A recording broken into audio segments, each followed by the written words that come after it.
Am I a witch? Oh my goodness. And can a witch be a person who is in the Bible all the time? uh, Hi, I'm Donita of prairietrail.com. And yes, I am crazy, but there is a reason for the question. I got a most interesting comment on one of my videos, and I've gotten a lot of traction out of that comment. Um, Somebody calling me a witch. It is not the first time that I have been called a witch. It will probably not be the last time that I will be called a witch. I'm okay with that. Some people's perception of what a godly woman is and how a godly woman behaves is very different than reality for the most part. I thank you for everybody who was supportive and gave me encouragement. There were so many nice comments that, I wasn't taking this seriously anyway, but I do want to address some things. I doubt this person will ever come back to my channel. If you do, and you have just made up your mind not to like me, please scroll on and go away. But if you want to have an open mind and if you want to learn with me, then great. I don't want people to have their minds so open that their brains fall out. Not there, but I want you to have an open enough mind that you're not putting God in a box. And this particular person thinks that if anybody disagrees with them in the little tiniest bit, they must be of the devil. So that's a bad place to be, because I don't even agree with myself on a regular basis. So, and I'm always arguing with myself. If I thought I had to agree with somebody 100% to believe that they were going to heaven, I would be in a world of hurt. I would seriously be thinking I was going to be the only one there with the Lord. So, and that sounds lonely. I mean, I love the fact that I'm going to be with the Lord, but I want to be with as many of you up there or here on the new earth, or however it's going to be, as possible. And I do believe that there are, well, let's start with scripture, okay? John 11:25 through 27.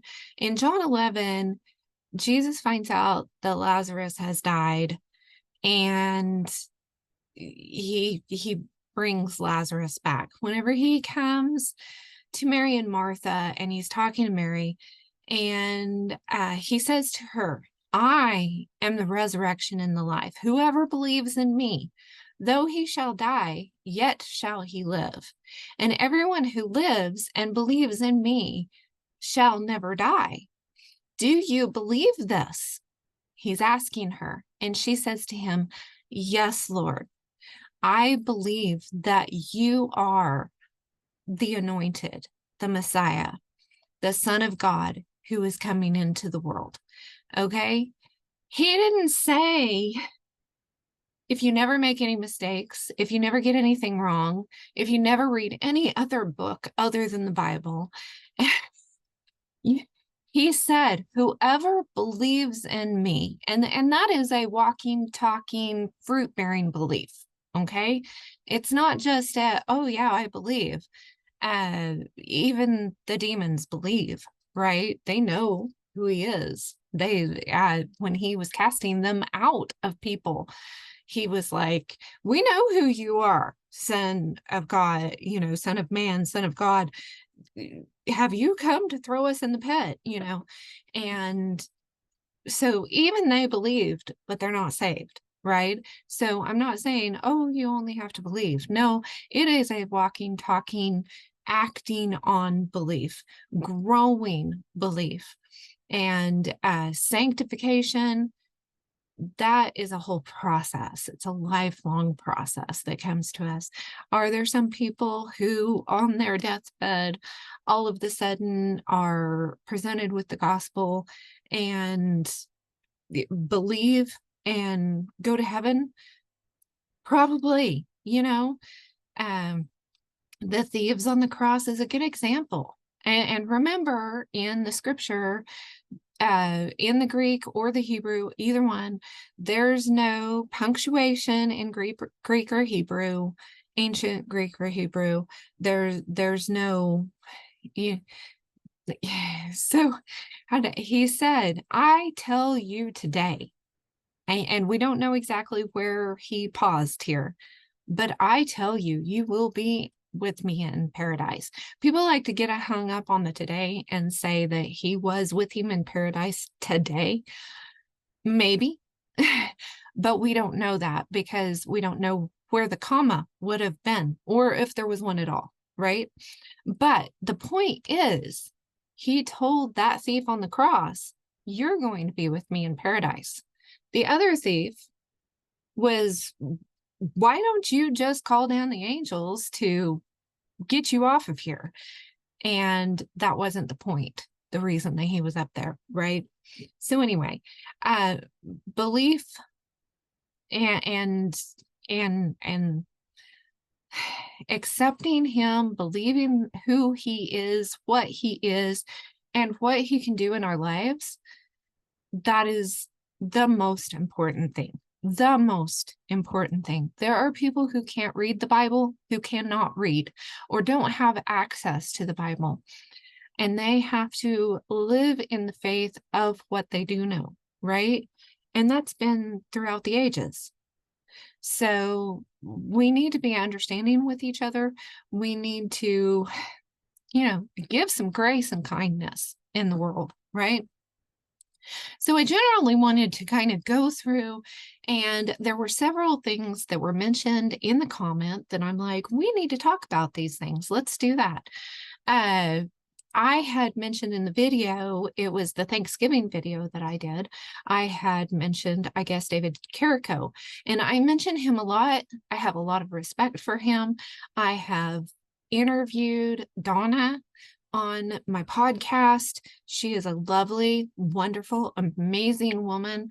My husband has talked to David on the phone multiple times. We just love them to pieces. And are they perfect? No. Do we believe everything exactly the same as they do? No. But I do believe that they are godly people. FOJC Radio it's FOJCradio.com. I should screen share this. Let me screen share. You guys don't want to sit here looking at my mug all the time anyway, do you?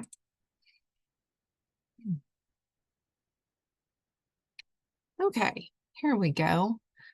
And of course, Zoom, you're always sticking my stuff way up there in the air where I can't get to things.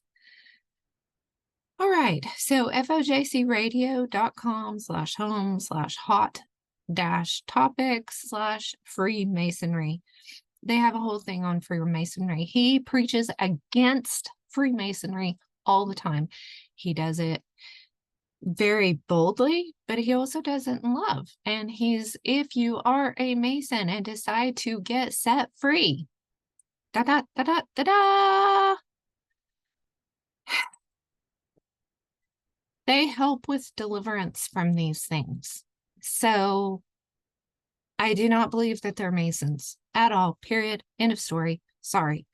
So I just wanted to clear that up because that's somebody else's reputation that I'm very strongly with. As a matter of fact, on Now You See TV, there was a period of time that they had somebody regularly on their show that I was very uncomfortable with. And I told my husband, I said, I just can't watch this guy. Every time they have him on for an interview or something, I just get the worst feeling. And I just cannot watch this guy. Well, it wasn't very long after that they realized that this particular person was into Gnosticism. And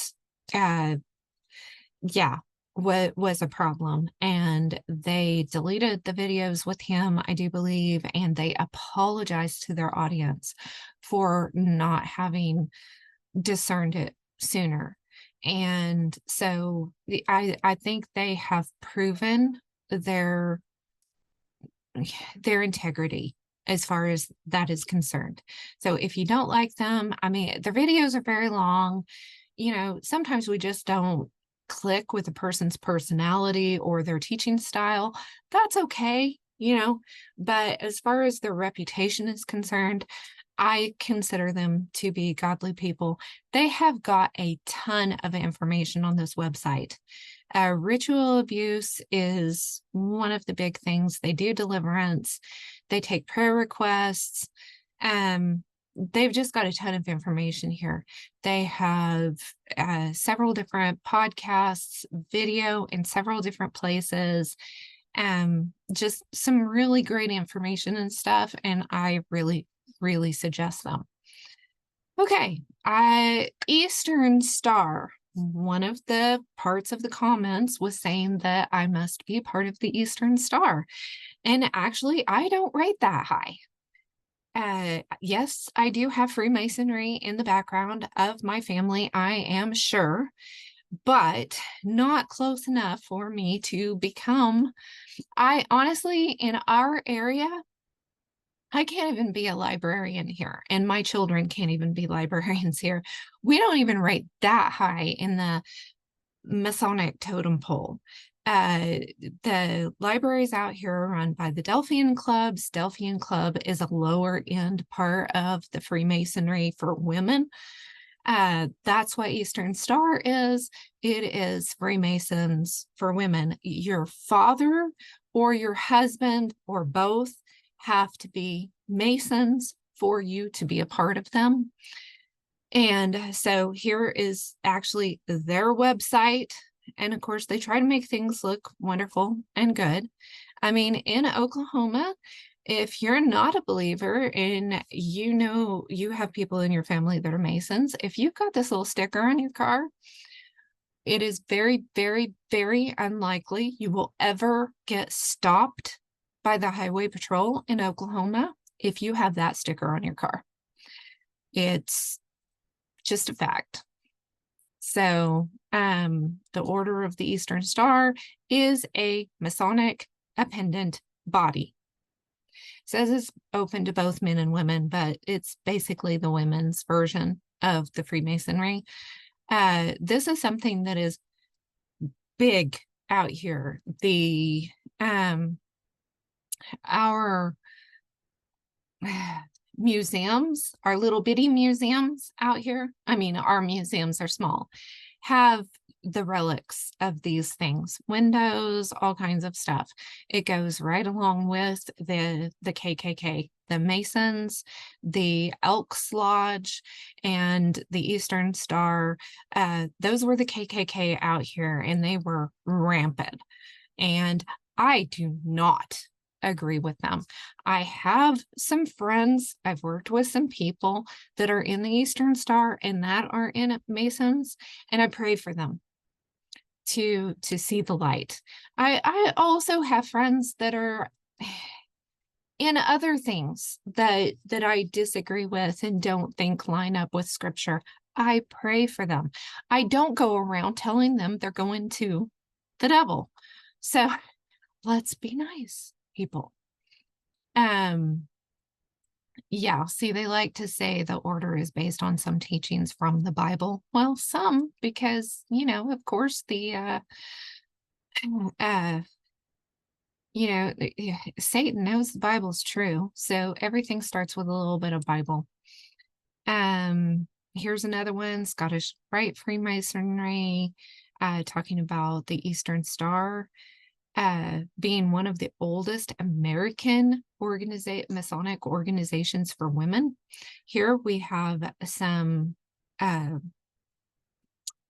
others. There's the Eastern Star, the Master Mason's Daughter, True Kind, Heroines of Jericho. There's also the Daughters of the Revolution. Like I said, the Delphian Club. All of those have... nearly anything that there's a membership to is tied in some way, shape, or form to Masonry, including the Chamber of Commerce. So it's hard to stay away from it. And especially if you want to do any kind of outreach in your community, you're either doing that with your church, which usually has Masons, unfortunately, as deacons in the church. In a lot of churches, I'm not going to say all of the churches, in a lot of the churches, most of the churches out here, especially the older ones, have a Masonic cornerstone on the churches. And yes, Masons are usually the deacons. If that's not, I've had people leave me comments being angry, saying that doesn't happen in my area. If it's not in your church, praise the Lord. But I bet I could walk around the churches of your town, and I suggest any of you do that. Go around, especially the older churches, and walk around them and take your camera with you.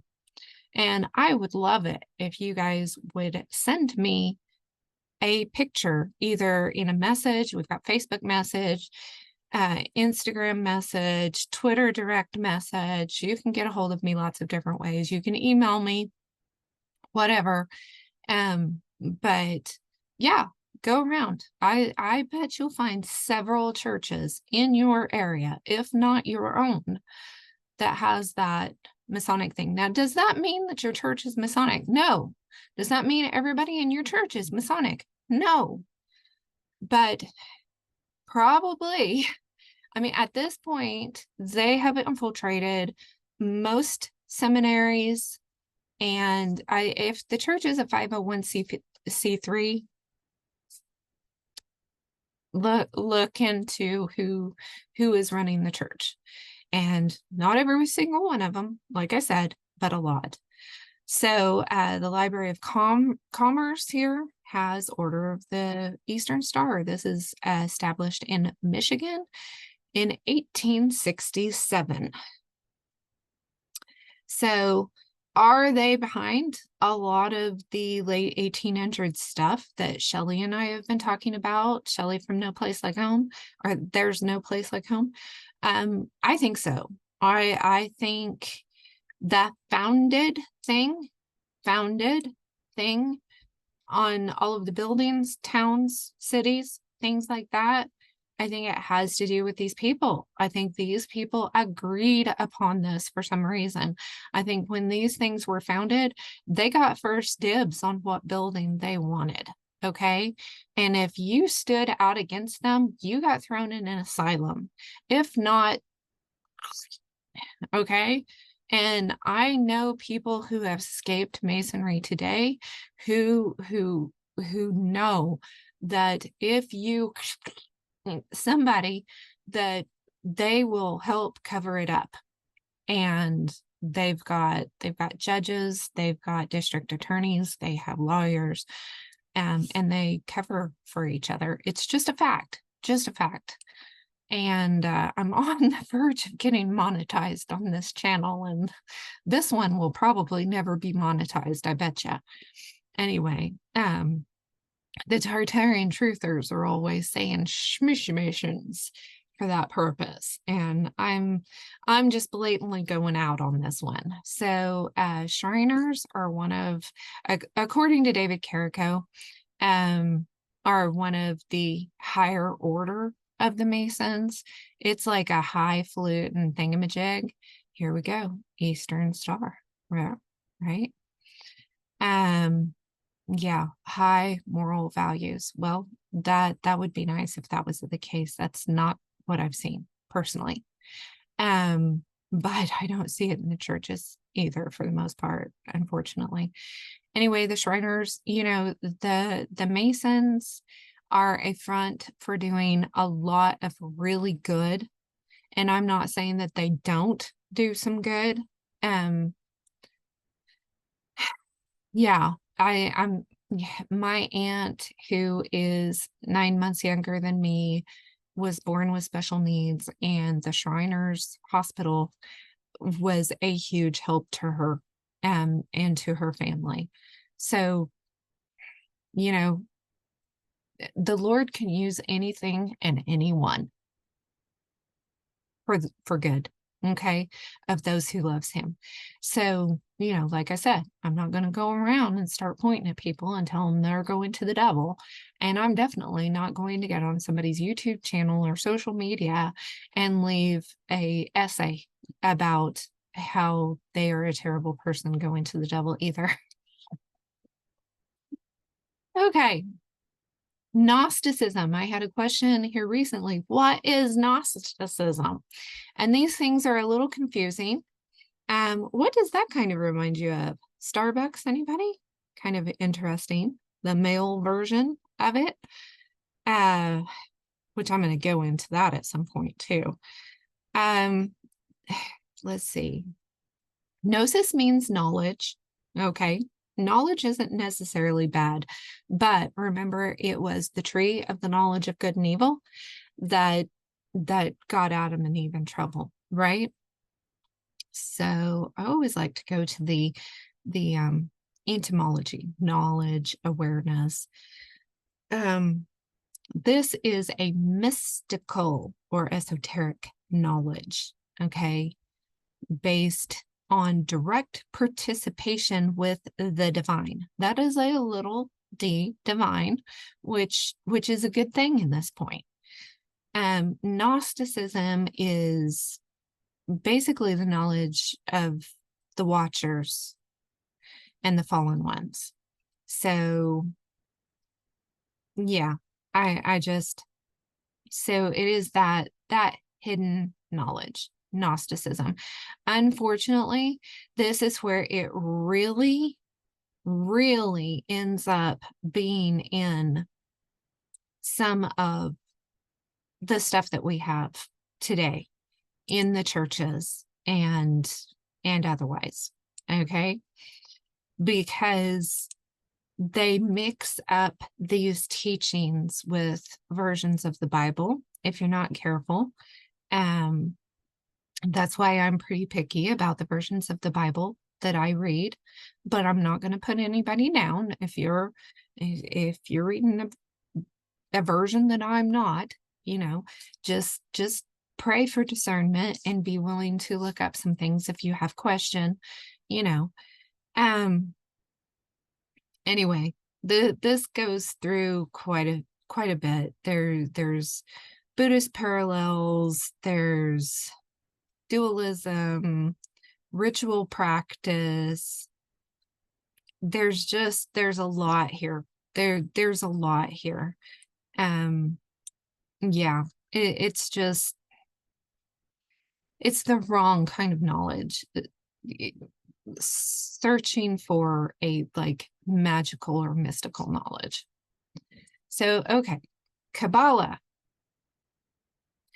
Kabbalah is a Jewish mysticism. Again, it's a Gnostic thing. All right. And you will see this type of thing in Sumerian sculptures, in Indian type things, the yoga and those kinds of things. You'll see this in a lot of stuff. It's not just one particular area, one particular religion or anything like that. This is the ancient knowledge that has crept in, the ancient bad knowledge. There's good knowledge, there's bad knowledge, and it's kind of how you're using it. So Torah study is good, studying the Old Testament, the prophets, the Psalms, the Proverbs, those are good. Trying to interpret them in some mystical way is problematic. So we need to be careful. There's a lot of symbolism in the Bible. There is a lot of symbolism in the Bible, but we need to be careful that we're not trying to put something into it that's not there.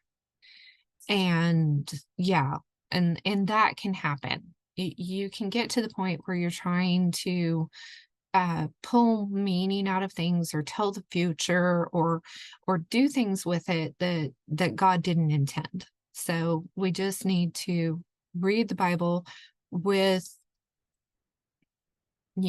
discernment and prayer and asking the Holy Spirit to help us. And then I wanted to talk about the pointed hat because, of course, being my family was wanting me to turn my big tinfoil hat into put a pointed thing on it. And I thought about it and it sounds fun, but at the same time, I just didn't want to waste the aluminum foil. And I thought, do you know what the history behind the pointed hat is?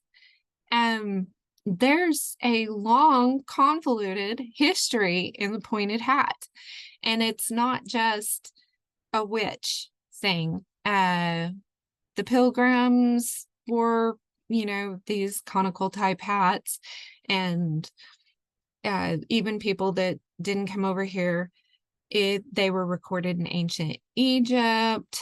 Let's see, the Scythians, Darius the Great.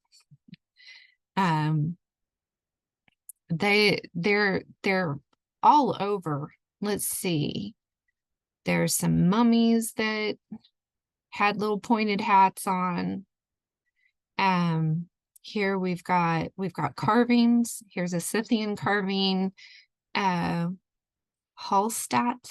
culture warrior. There's a carving. Odysseus got a little pointed hat. And then we start getting into the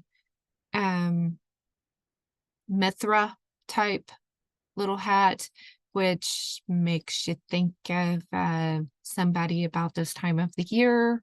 Little pointed hat, that is a Mithra hat with the fuzz around it and the little ball on the end. You guys know what I'm talking about. And with it being red, that's got its own, the little hats that the Shriners wear whenever they're driving their little cars in the parades and stuff. Those little hats have a meaning, a significant, just as red shoes do. And I've got a pair of red shoes. I love my leather red shoes, but if you see a child in a movie with little red shoes on, that child is probably being hurt. It is a symbol. It is significant. It is bad. Okay. So that red hat thing, not cool. Not cool. The background behind what that actually means is sickening. It just is. So then we have Japanese have pointed hat. And I'm not saying all these hats are bad. Not all of them are. It's just something that goes way back. So I don't know what their significance is. I don't know anything about that, but they have tall pointy hats. The princesses, I've made little princess outfits for the children, and we've done the tall pointy hat with the flowy fabric the tulle going off of them that looks so pretty and so fun. Wow, those are amazing. So here's the Mithra hat we've kind of got on here. Those are bad pointy hats, very bad pointy hats. Again,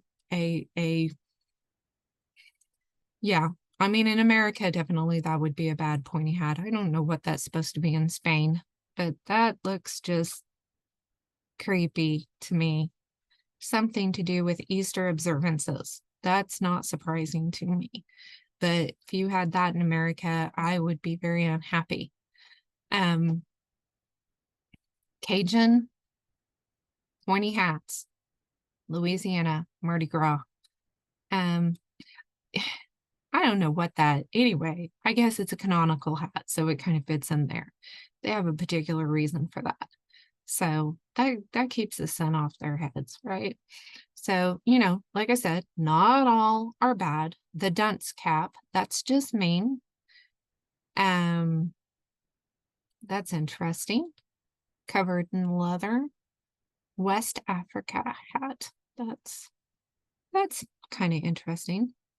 Like I said, don't know about the meaning of all those. A golden hat. That just looks gross to me.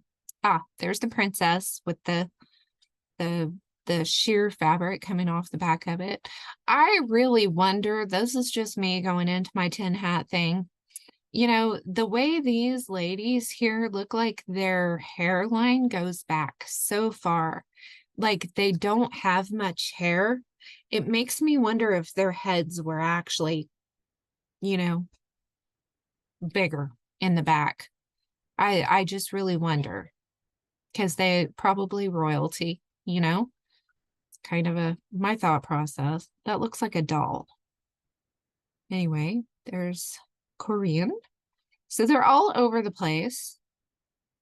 I don't think those count, but I do know in some parts of the European world, the Jews were made to wear a pointy hat uh, so that people knew that they were Jews.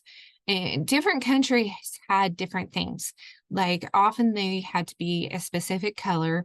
The women had to have a veil with the blue stripes or something like that. They had to wear different clothes that showed that they were Jews separately. And of course, we're questioning all of history, right? We're questioning everything. But if that was the case, which I don't doubt necessarily this information, that's just mean. But we're getting there again today, aren't we? That you have to differentiate yourself, the good and the bad. You know, oh, if you're not wearing a face diaper, then you must be bad. You know, things like that. It's just we're seeing stuff coming around that just is not good. Here we've got several different places that have these little hats. Ah, those are, oh, the Japanese little hats there. Yemen. Yeah, so there's a lot of different ones. The nightcap. Seriously, sometimes I sleep with a nightcap. I don't know what the purpose would be to have the extra on it, but maybe there was. I don't know. The birthday hats, I wonder about that, but we've done birthday hats before. Maybe that's a bad thing. I don't know. Here you go, the Mithra thing. The fez, that's that little, yep, red hat. The fez.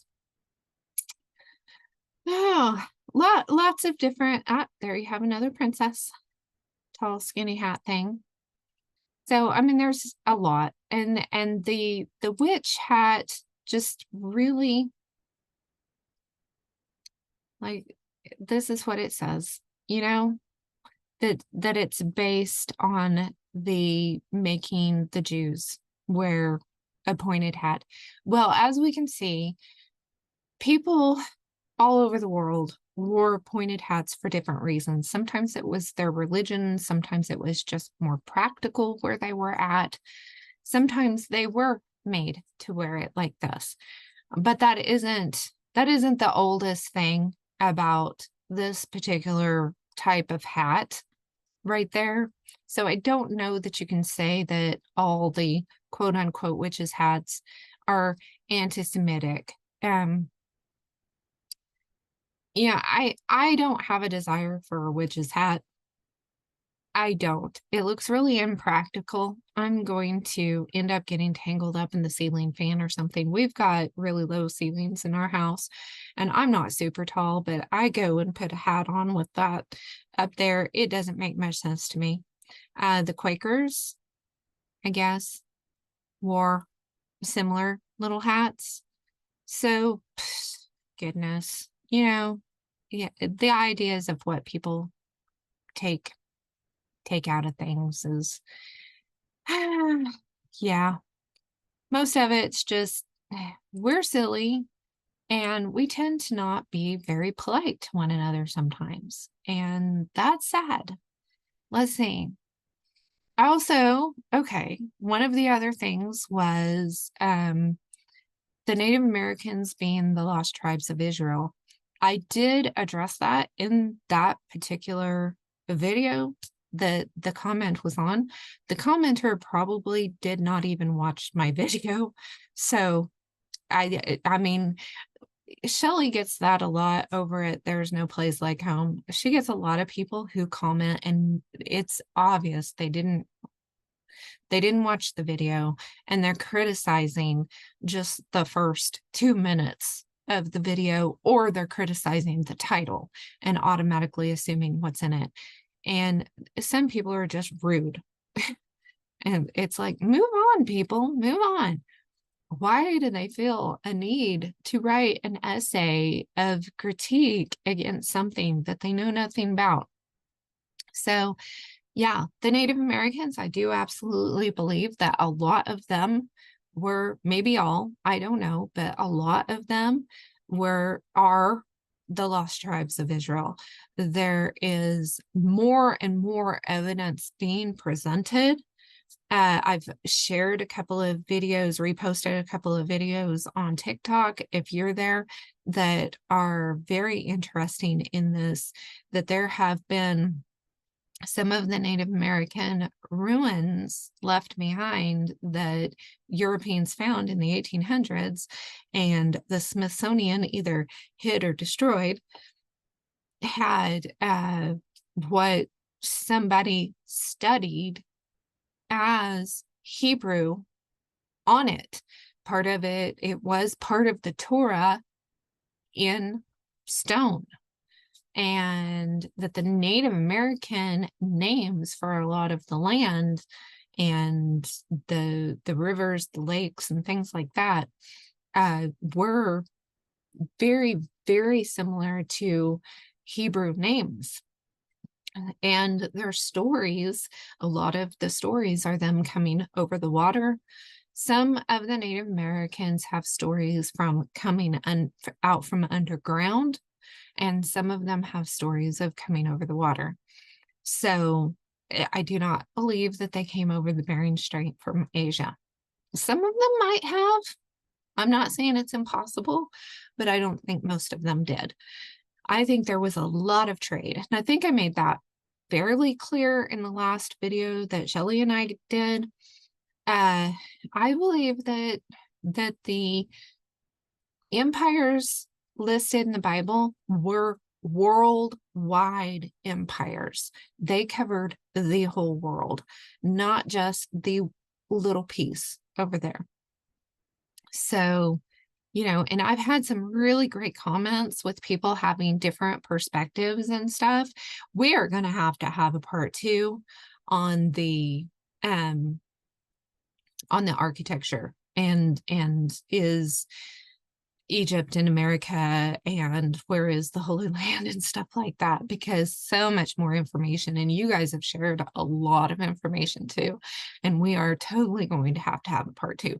When that is going to happen, I am not quite sure, because life.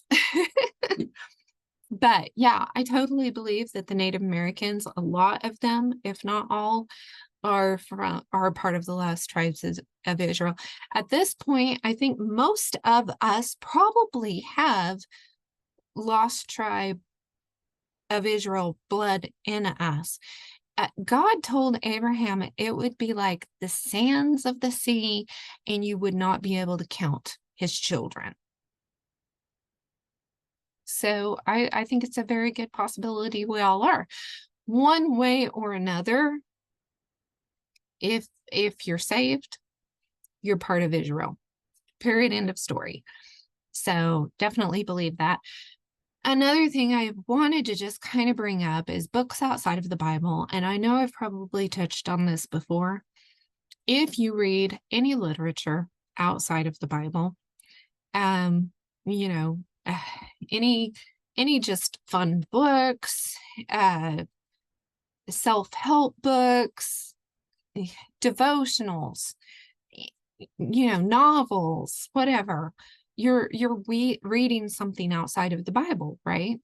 If you watch the news, watch any TV, watch movies, you're taking in information outside of the Bible. If you have a dictionary, a thesaurus, encyclopedia, any reference books outside of the Bible. So why I don't understand, and maybe you guys can help me with this. I don't understand why people think that the Apocrypha, the book of Maccabees, books of Maccabees, because I guess there's several, the book of Enoch. Now, the first book of Enoch is good. I believe Moses brought it over on the ark with him. That's what I believe.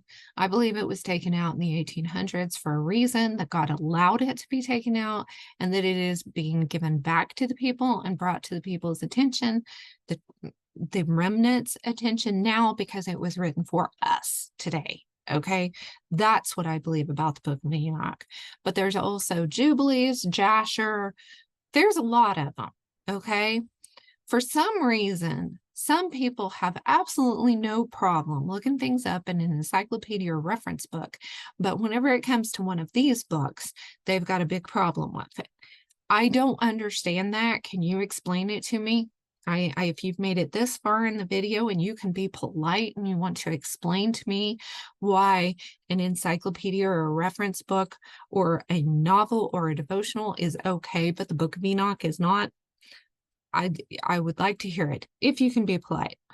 And then occult books. And I'll tell you how I feel about this one. I don't want them in my house. Period. End of story. I grew up with occult books around the house. I grew up with it. I grew up with tarot cards, crystal balls, and all the kind of stuff. I cleaned house about 3 years. Yeah, 3 years after Paul and I got married, I cleaned house. And 3-4 years, somewhere in there. And I got rid of anything mystical, magical, threw away the crystal ball, burned the cards, got rid of it all. I don't want that stuff in my house ever again. We do have some like books of mythology now, some unicorn stuffed animals and dragon stuffed animals, things like that now. The Lord gradually started introducing things back into our lives, like herbs and things that I had just cleaned house and got rid of everything so that I could start fresh with him. And he started introducing things back into our lives. Now, do I believe that unicorns are, the white rainbowy unicorn thing? That I don't know. I really haven't decided. I know unicorns in the Bible were extremely strong, and there are theories that it was a huge one-horned oxen type thing. I don't know. Was it a dinosaur with a big horn on it? I don't know. But there are tapestries and old paintings and drawings and stuff like that from the Dark Ages, the Middle Ages, that have unicorns in them. Is it symbolic? Is it a real thing? I don't know. But we're just kind of, I'm not putting God in a box. Like I said, I'm drawing a circle around me and God, because I've drawn a line and I've drawn a line and I've drawn a line, and I keep drawing the line and getting myself into a corner with him where it's safe. And I just drew a circle around me and God.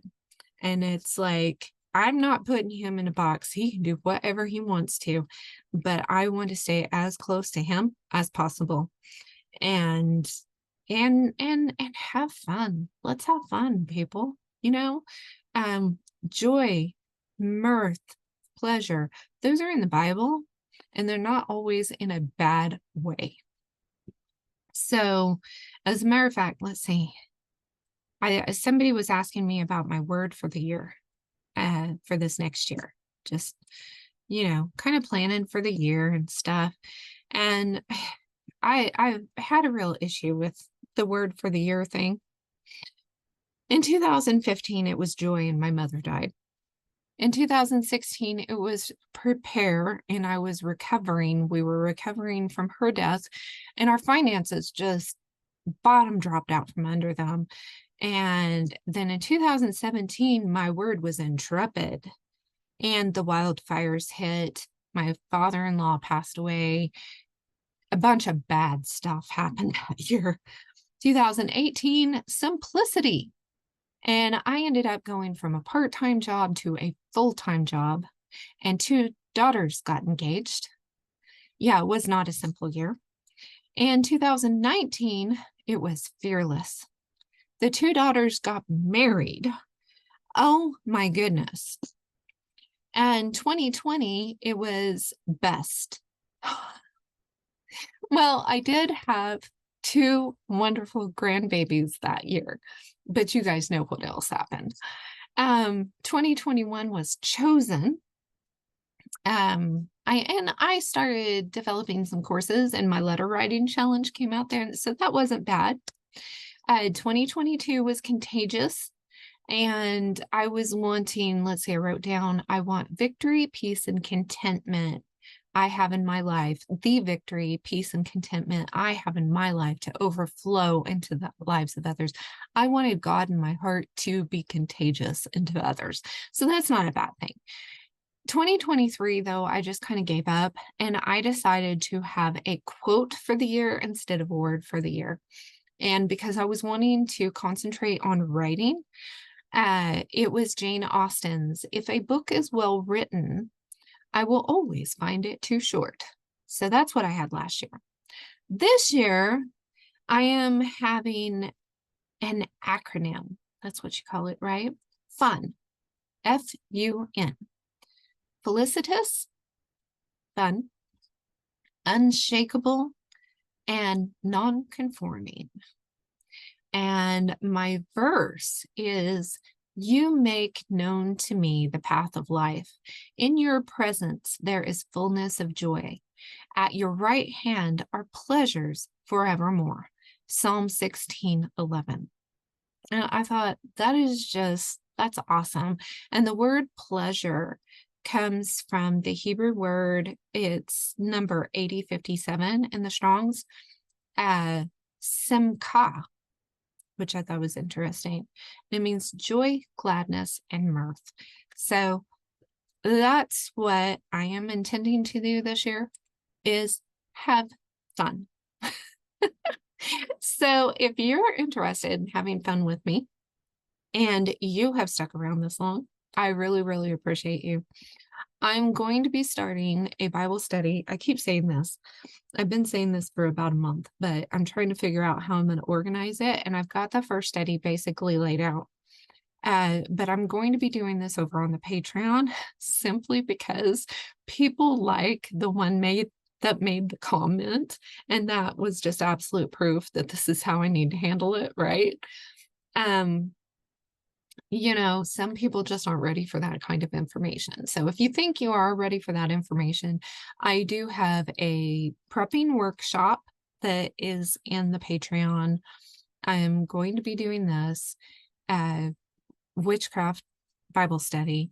And then let's see, I've got the notes from the 10 Hat Talks are in there if you guys are interested in that, and the slides.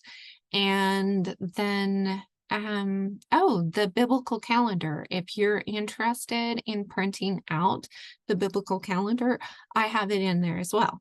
So yeah, that's in my Patreon. It's also available if you don't want to sign up for Patreon. I have a membership over on the website that's all also available in the membership.